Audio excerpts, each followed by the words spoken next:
आशा करता हूँ आप सब बहुत अच्छे होंगे। मेरा नाम है सिद्धांत अग्निहोत्री। स्टडी ग्लोस पे आपका बहुत बहुत स्वागत है। दोस्तों, आज फिर मुझे पीपीटी पे करना पड़ेगा। क्या करें, पूरे लखनऊ की एक्चुअली वायरिंग चेंज हो रही है, तो सारे तार वार सब कुछ काट दिए हैं, वाईफाई बिजली सब। तो पीपीटी पे ही कोई बात नहीं, पुराने दिन याद आ गए। ठीक है। और मतलब पीपीटी पे तो लेक्चर करना मतलब बहुत मज़ा आती थी पहले जब हम करते थे। एनीवे, तो इज़राइल जो है, इज़राइल और ईरान, दोस्तों ये एक बड़ा ही ख़तरनाक सिचुएशन जो है वो क्रिएट हो गई है। कैसे क्रिएट हो गई है? क्योंकि यहाँ पे इज़राइल और ईरान के बीच में ना युद्ध हो सकता है। मैं मजाक नहीं कर रहा हूँ। इज़राइल ने ईरान पे हमला कर दिया, मतलब ईरान पे नहीं, लेकिन यहाँ ईरान के जो जनरल्स है सीरिया पे, वहाँ हमला कर दिया। अब आपको पता होगा कि जो एम्बेसी होती है वो एक तरीके से देश के अंदर ही मानी जाती है, भले ही वो दूसरे देश में हो। मतलब अगर एम्बेसी में हमला हुआ तो देश में ही हमला होता है। तो बात करेंगे, लेकिन हमारा शानदार पर्सनालिटी डेवलपमेंट का कोर्स है, इसको आप ज़रूर अवेल करें दोस्तों, आपको बहुत ज़्यादा फायदा होगा। तो ये आप देख सकते हैं, ये है आपका ईरान, और ये छुटकू सा आपको दिख रहा है ना इज़राइल। तो बेसिकली बहुत ही छोटा सा है, ठीक है ना, बहुत ही छोटा सा है।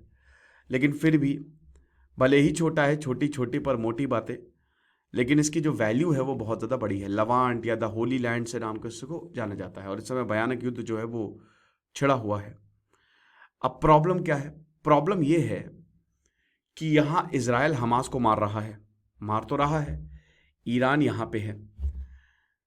हमास को मारते मारते इज़राइल जो है वो पूरी दुनिया से पंगा ले रहा है, और ये जियो पॉलिटिक्स के लिए सही नहीं है, क्योंकि ऐसे तो पूरी दुनिया यहाँ पे युद्ध कर लेगी। ईरान रेवोल्यूशनरी गार्ड कहते हैं कि 7 ऑफिसर्स जो है वो मारे गए हैं। सीरिया की जो कैपिटल है दमास्कस, वहां पे जो है वो हमला हुआ। इसकी पीपीटी आपको टेलीग्राम ग्रुप पे हमारे मिल जाएगी। तो वहां पे हमला हुआ, तो ब्रिगेडियर जनरल मोहम्मद रेजा जाहिदी, हादी हाजी राहिमी और इनकी डेप्यूटी ये मारे गए हैं। तो अब आप समझ सकते हैं कि ईरान की जो कुद्स फोर्स है,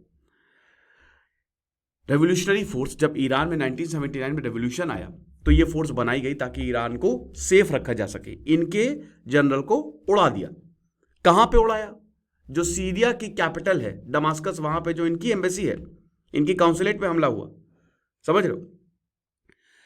अब जो सीरिया और सीरिया की सरकार, उन्होंने कहा अरे बहुत गलत किया आपने, ऐसे कैसे आप हमला कर सकते हो हैं, बताइए, हमारे एकदम बगल में ईरानियन एम्बेसी है, आपने उसकी बिल्डिंग को उड़ा दिया। इजराइल कहते हैं चप चप चप। वैसे भी आपको पता है बेंजामिन नेतन्याहू का ऑपरेशन है हार्निया का, तो अभी गए हुए हैं वो। इजराइल ने बोला अरे हमको, हाँ ठीक है चलो, उड़ा दिया उड़ा दिया। मिलिट्री अभी कोई भी कमेंट नहीं आया है। कमेंट ना आने का मतलब यही है कि उड़ा ही दिया है। बताया इजराइल ने कि देखिए भैया, हम तो सीरिया को मारेंगे। सीरिया को इसलिए मारेंगे क्योंकि आपको पता ही है कि सीरिया में जो बशार अल असाद हैं, जो कि शिया नेता हैं, उनको ईरान सपोर्ट करता है, रशिया सपोर्ट करता है, और आइसिस जो है उसको अमेरिका और इजराइल दोनों ही ख़त्म करना चाह रहे हैं। तो सीरिया पे तगड़ा हमला किया इसीलिए ही, और हंड्रेड्स ऑफ स्ट्राइक जो है वो इजराइल ने की है। अच्छा, ये ईरान पे भी हमला करते हैं। ईरान पे हमला क्यों करते हैं आपको पता है? देखिए, अमेरिका को डर है। अमेरिका और ईरान कट्टर दुश्मन इसलिए हैं क्योंकि एक बार ईरान के पास न्यूक्लियर बॉम्ब आए ना तो उसके पास पावर आ जाएगी, उसके पास नेगोशिएटिंग पावर आ जाएगी। जैसे भारत के पास है, पाकिस्तान के पास है, नॉर्थ कोरिया, लेकिन फिर भी लोग डरते हैं। न्यूक्लियर पावर का मतलब ये है ना कि अब आप टेबल पे बैठने लायक हो गए। तो अमेरिका को डर है कि अगर कहीं ईरान के पास न्यूक्लियर पावर आ गई तो बैलेंस बिगड़ जाएगा। तो ईरान इजराइल से क्या क्या हमले करवाता है, ठीक है ना। तो ये चीज़ है। अब इजराइल कह रहा है कि भाई देखो, जितने भी आर्म्ड ग्रुप्स हैं जो हमला करते हैं उसको यही ईरान ट्रेन करता है। ईरान के रेवोल्यूशनरी गार्ड्स जो हैं वो ट्रेन करते हैं, इसीलिए हम मारेंगे। हिजबुल्ला को ईरान सपोर्ट करता है, लेबनान में तबाही मचाए हुए है, सीरिया में तबाही मचाए हुए है, तो हमने तो आतंकियों को मारा है। लेकिन मंडे का अटैक जो हुआ है, जो कल का अटैक हुआ है दोस्तों, ये बहुत बड़ा एस्केलेशन है। इजराइल जो है वो ईरान के सामने कहता है कि सारे इश्यूज को हम सॉल्व करते हैं, टेंशन ना लो, प्रेशर बनाएंगे एनिमीज पे, लेकिन अगर गलत होगा तो हम चुप नहीं बैठेंगे। बट ईरान कहता भाई गलत हो कह रहा है, गलत तो तुम हो। ईरान और हिजबुल्ला जो है वो कुछ भी नहीं साथ में कर रहे हैं। मतलब एक तरीके से ईरान बढ़ावा दे रहा है आतंकवाद को, जो कि हमारे देश में आ रहा है। तो अब यही हम बोलेंगे। और हिजबुल्लाह आपको पता है कि बार बार ये बोल रहा है कि हमास पे या फिर इधर वेस्ट बैंक पे अगर ज़्यादा आपने गड़बड़ की, सॉरी आपके ये गाज़ा पट्टी पे, तो फिर हिजबुल्लाह भी इस वॉर में जो है वो पार्ट लेगा। ये बातें जो है वो बोली जा रही है। अब बड़ी बात ये है कि इसके बाद क्या होगा, क्या कोई रिस्पॉन्स होगा?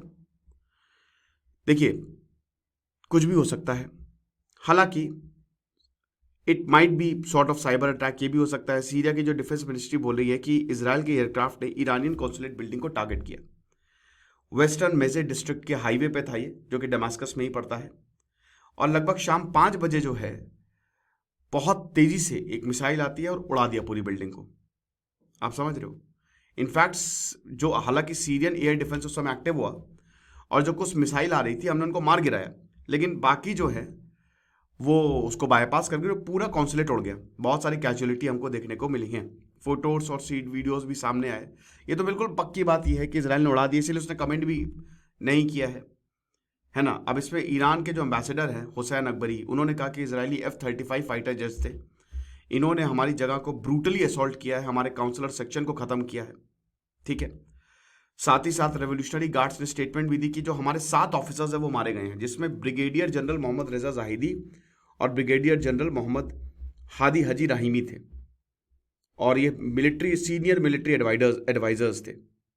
जाहिदी जो है वो 63 साल के थे और लेबनान और सीरिया का जो 2008 में वॉर हुआ था बड़ा इंपॉर्टेंट रोल रहा था। हाई प्रोफाइल ईरानियन फिगर थे और ये इजराइल ने इसको मार दिया है। तो आप समझ सकते हैं कि it is getting dangerous. Syrian foreign minister Faisal Mekdad कह रहे हैं कि ये जो अटैक हुआ है हम इसको बहुत ही कंडेम करते हैं, ये गलत है। टेलीफोन से बात की ईरान के फॉरेन मिनिस्टर हुसैन आमिर अब्दुल्लाहिया से, उन्होंने कहा कि ये वायलेशन है इंटरनेशनल ऑब्लिगेशन का। बट इजराइल दोस्तों इंटरनेशनल ऑब्लिगेशन अब मान नहीं रहा है। यूनाइटेड नेशन कुछ भी बोले, अमेरिका कुछ भी बोले, इजराइल अब अपनी कर रहा है और ये सही नहीं है। देखिए, अब मान लीजिए उतना ही आप ताकत दिखाई जितनी आपकी कैपेबिलिटी हो। अगर सारे ग्रुप्स जो हैं या सारे देश जो हैं वो एक हो गए तो मुश्किल हो जाएगी इजराइल के लिए, और एक ग्लोबल वॉर बन सकता है। ये भी हमको नहीं भूलना चाहिए। ठीक है। इससे पहले भी आपको याद होगा अभी फ्राइडे को इजराइल ने एलेप्पो में स्ट्राइक की थी, जिसमें 53 लोग जो है वो मारे गए थे। जनवरी में मज़े पे एक और स्ट्राइक की गई थी, जिसमें 5 रेवोल्यूशनरी गार्ड्स और कुछ सीनियर सिक्योरिटी पर्सनल जो है वो मारे गए थे। तो इजराइल ने बोला है कि भाई हम तो स्ट्राइक कर रहे हैं, जो उखाड़ना है उखाड़ लो। लेकिन बड़ी बात यह है कि ईरान ने कहा है कि हम हमला लेंगे। आप समझ रहे हो? सॉरी, हम बदला लेंगे, हमला कह रहा हूं, हम बदला लेंगे। बोला है कि कुछ भी करके हम बदला लेंगे, बस बहुत हो गया। 1979 में ईरानियन ये रेवोल्यूशनरी गार्ड्स बने थे। IRGC अभी इस समय लगभग 1,25,000 की स्ट्रॉन्ग मिलिट्री आर्मी है, नेवी है और एयर यूनिट्स हैं। समझ रहे हो? ये बासिज जो रिलीजियस मिलिशिया है उसको भी कमांड करते हैं, जो एक तरीके से वॉलंटियर पैरामिलिट्री फोर्स है, जो कि अगेन धर्म के लिए काफ़ी, क्योंकि आपको पता है ईरान एक इस्लामिक देश है। ठीक है। तो यहाँ पे ईरान ने कहा है कि भाई देखो हम हमला लेंगे। अब हमला कब होगा? अब हालांकि इन्होंने तब जब कासिम सुलेमानी, अमेरिका ने मारा था कासिम सुलेमानी को, उस समय भी ईरान ने यही बोला था, बट कुछ खास किया नहीं था। लेकिन वही है, ईरान ने कहा है कि we have the right to respond to Damascus consulate attack. Foreign ministry तो नहीं बोला है। PM नेतन्याहू, बहुत सारे लोग इस समय PM नेतन्याहू की जो कुर्सी है वो खतरे में, आपको पता है। हजारों लोग नेतन्याहू के खिलाफ जो है वो आ गए हैं और बोल रहे कि इस आदमी को रिजाइन करना चाहिए, क्योंकि तुम वॉर पे वॉर करे जा रहे हो। और कहाँ है होस्टेज? किधर है होस्टेज?